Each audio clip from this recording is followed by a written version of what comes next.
നമുക്കൊന്നും ആലോചിക്കാൻ പോലും കഴിയാത്ത ചില വിവരങ്ങൾ ജയിലിൽ നിന്ന് പുറത്തു വരുന്നുണ്ട്. അവിടെ ഒരു പശുത്തൊഴുത്തുണ്ട് എന്ന് പറയുന്നു. ആ പശുത്തൊഴുത്തിലേക്ക് രാവിലെ 6 മണിക്ക് പുറത്തുനിന്ന് ഈ സാധനങ്ങൾ, ചില രാസലഹരികൾ ഉൾപ്പെടെ, മദ്യം ഉൾപ്പെടെ പല സാധനങ്ങൾ ജയിലിലേക്ക് എറിഞ്ഞുകൊടുക്കും. അതിന്റെ കാരിയർമാർ പുറത്തുണ്ട്. ഇവിടുന്ന് ജയിലിൽ നിന്ന് വിൽപ്പന നടത്തുന്നു. രാസലഹരിയുടെ ഉൾപ്പെടെ വിൽപ്പന ഈ ജയിലിൽ നിന്ന് നടത്തുന്നുണ്ട് എന്നാണ് പുറത്തു വരുന്ന വിവരം. പരിശോധിക്കട്ടെ ഇവർ. ആ രാസലഹരി, ഈ പശുത്തൊഴുത്തിൽ ഇവർക്കറിയാം ഈ കേസിലെ പ്രതികൾ. കാരണം ഒരു ജയിലിൽ തന്നെ ഈ കേസിൽ എന്താ പറയുക, ഒരു സെല്ലിൽ ഈ കേസിലെ പ്രതികൾ ഒന്നിച്ച് കിടക്കുകയാണ്. അതിന് അനുവാദമുണ്ടോ? അങ്ങനെ നിയമം പറയുന്നുണ്ടോ? ഇതൊന്ന് പരിശോധിച്ചിട്ടുണ്ടോ? എങ്ങനെയാണ് ഒരു കേസിലെ പ്രതികൾ മുഴുവൻ ഒരു സെല്ലിൽ കിടക്കുന്ന സാഹചര്യം ഉണ്ടാകുന്നത്?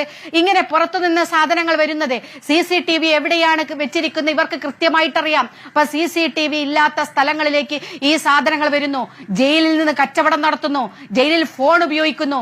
ഇതൊക്കെ പഠിക്കാൻ അവിടുത്തെ സൂപ്രണ്ട് നിശബ്ദനാണ്. സൂപ്രണ്ട് എന്താ പറയാത്തത്? Jail warden നിശബ്ദനാണ്.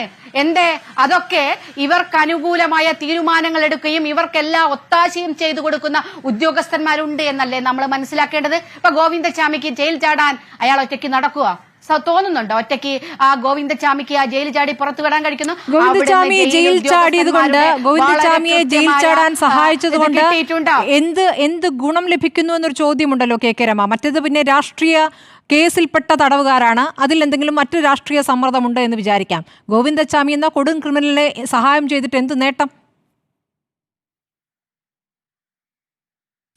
ഈ ഗോവിന്ദചാമിയെ ചിലപ്പോൾ ഈ കേസിലെ പ്രതികൾ പുറത്തുവിട്ടതല്ല എന്ന് നിങ്ങൾക്ക് എങ്ങനെ ഉറപ്പിക്കാൻ പറ്റും?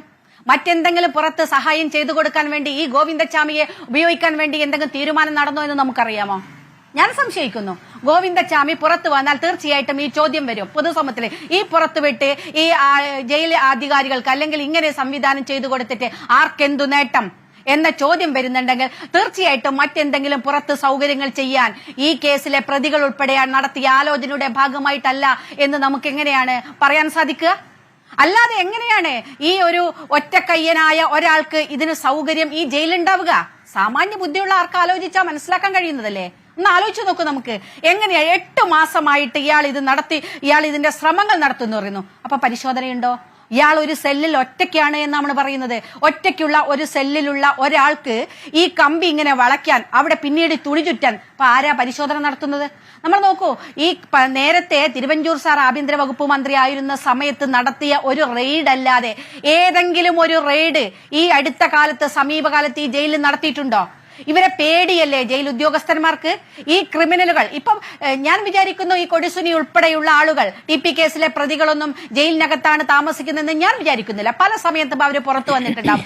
ഞങ്ങളൊക്കെ പല സമയത്തും ഇവർ പുറത്തു വന്നത് നമുക്കിങ്ങനെ ഫേസ്ബുക്കിലും ഒക്കെ കാണാൻ സാധിക്കുന്നുണ്ട്. എത്ര പരോളാ കൊടുക്കുക, വഴിവിട്ട പരോൾ കൊടുക്കുന്നതിനെ സംബന്ധിച്ച് നമ്മൾ ചർച്ച ചെയ്തല്ലേ, അതിന്റെ ഡീറ്റെയിൽസ് പുറത്തു വന്നതല്ലേ. നിയമസഭയിൽ ഈ ചോദ്യങ്ങളൊക്കെ ചോദിച്ചപ്പോൾ എല്ലാം നടപടിക്രമങ്ങൾ പാലിച്ചുകൊണ്ടാണ് എന്ന് പറയാ. എന്നാൽ എന്ന് പറഞ്ഞാൽ റെക്കോർഡ് പ്രകാരം ഇതൊക്കെ ആയിരിക്കും. റെക്കോർഡ് പ്രകാരം ഇതൊക്കെ ഉണ്ടാവും. അവിടെ എല്ലാ ഉദ്യോഗസ്ഥന്മാരും ഒരേ രൂപ വയ്ക്കുമ്പോൾ ആ റെക്കോർഡ് ഉണ്ടാക്കാനാണോ പ്രയാസം? അതിനപ്പുറത്തേക്ക് എന്തു പരിശോധന നടത്തുന്നുണ്ട്?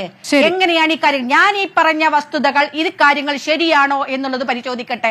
ഞാൻ വെല്ലുവിളിക്കുകയാണ് ഈ ആളുകളെ. എങ്ങനെയാണ് ഇതൊക്കെ ഈ ജയിലിനകത്ത് നടക്കുന്നത്? ഇത് പരിശോധിക്കുക. ഞാൻ ഉന്നയിക്കുന്ന ആരോപണം, ആധികാരികമായി ഉന്നയിക്കുന്ന ഒരു ആരോപണം.